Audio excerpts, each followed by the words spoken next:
मुझसे लोगों ने बोला कि महाराज आपको यक्षिणी सिद्ध है, आपने यक्षिणी के संबंध में तो बोला, पर तारा माँ की वो सिद्धि के संबंध तो बताया नहीं जो आपने तिब्बत में भी प्राप्त की। तो मैं कहा कि हाँ, मुझसे लोग बोले कि आप डॉक्टर श्रीमाली से मिले, तो मैंने कहा वो मेरे गुरु तुल्य थे। मेरे गुरुओं 5 गुरुओं के अलावा उनको ही मैं चाहता था और उनके साथ में हिमालय में तपस्या की थी। अब उन्होंने ज्ञान कुंज का रास्ता बताया था तो ज्ञान कुंज में तक गया था, पर उन्होंने बोला था कि अगर तारा विद्या की सही साधना करनी है तो तुमको तिब्बती मंत्र के द्वारा करनी चाहिए। तो मैंने बोला ये तो बहुत कठिन है। मैं कालू राम से बोला, चंद्रमोहन जी से बोले हम ना जाएंगे वहाँ, ये तो बौद्ध तंत्र मंत्र की सिद्धियाँ हैं, बड़ा चक्कर हो जाता है, लोग फंस जाते हैं, वहाँ तो प्रवेश भी वर्जित है। बड़ी मुश्किल से मुझे तिब्बत जाने का मौका मिला। मैं अकेले गया श्रीमान जी वहाँ। तिब्बत की ये वो साधना है जो मैं आपको बता रहा हूँ, अगर आप करोगे तो आपको सिद्धियाँ 100% प्राप्त होंगी। बड़ी सिंपल है वो, पर साधना ये 15 दिन की ख्याल रखना। ये साधना तभी हो सकती है जब आप निराकार हो, मांस मछली शराब से दूर रहो और निश्चित कर लो कि हमें करना क्या है। मैं वहाँ पहुँचा, लामा से मिला तो लामा बोले तुमको तो ऑलरेडी सिद्धि है, तो ये बौद्ध मंत्र से क्यों तिब्बती साधना बताना चाहते हैं? विश्व में किसी को नहीं हम जानते न बताते हैं, पर तू भगवान श्री राम औघड़ का शिष्य और तेरे साथ भूतेशनंद सरस्वती औघड़ आए हैं। बहुत सिंपल साधना है, कोई व्यक्ति कर सकता है। वैसे इस साधना में 15 दिन लगते हैं श्रीमान जी। तो मैं उनको मनाया, उनके पैर हाथ दबाया, 6-7 दिन उनकी सेवा की है। तो बोले ठीक है, आपको ये साधना भी सिखला देते हैं। उनने तिब्बती रूप में भगवान भगवती तारा की एक मूर्ति रखी। श्रीमान जी समझ गए ना आप।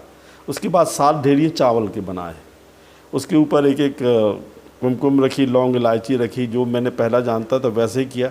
फिर करन्यास संकल्प की बात है, लोग मुझसे पूछते हैं कैसा करना चाहिए। करन्यास संकल्प नहीं भी जानते तो उसका मतलब होता है ये तय करना है आपको, एक संकल्प करना कि साधना तक हम यहाँ रुकेंगे, मांस मछली शराब से दूर रहेंगे, ये संकल्प होता है। तो बोले ठीक है महाराज, करो आप। हमारे साथ भूतेशनंद सरस्वती औघड़ थे। एक निर्जन स्थान पर कुटिया बनाए गए जहाँ हमने साधना तिब्बत में संकल्प करके पूरी की। अब पद्धति तो वही है, हम पूर्व दिशा की ओर बैठे, एक बड़ा दिया जलाए, नारियल रखे। तो वो बोले कि इस मंत्र में जो आपके मंत्र हैं इसमें थोड़ा सा अंतर होता है, वैसे तिब्बती 3 मंत्र होते हैं। श्रीमाली जी ने ही बोला, मैंने ही बोला, पहले ही मैं बोल चुका हूँ, उनमें 3 में से कोई एक मंत्र से भी आपको साधना सिद्ध हो सकती है।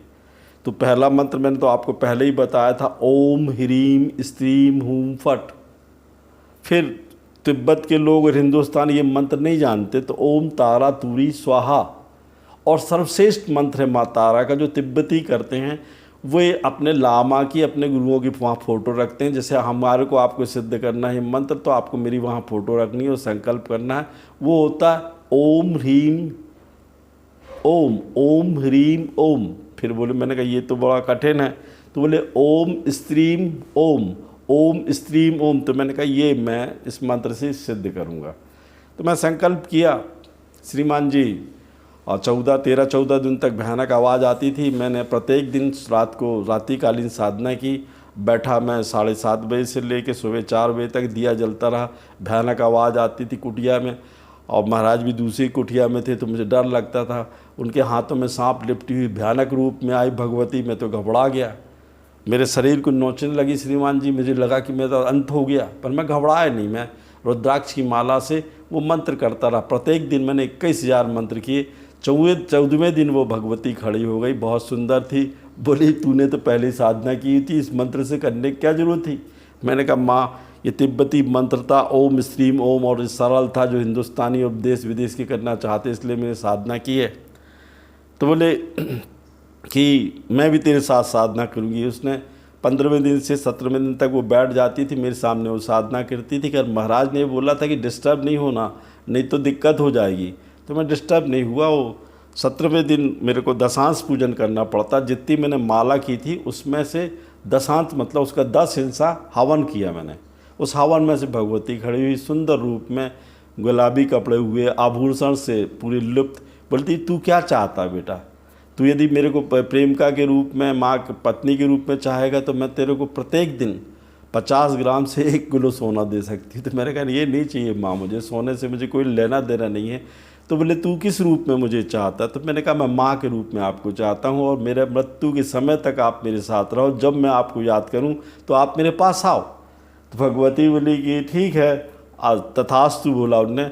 और बोले फिर इसके बाद घर कन्याओं को भोजन कराना, लोगों को बताना, जो लोग मेरी ये साधना सात्विकता से करते हैं, मांस मछली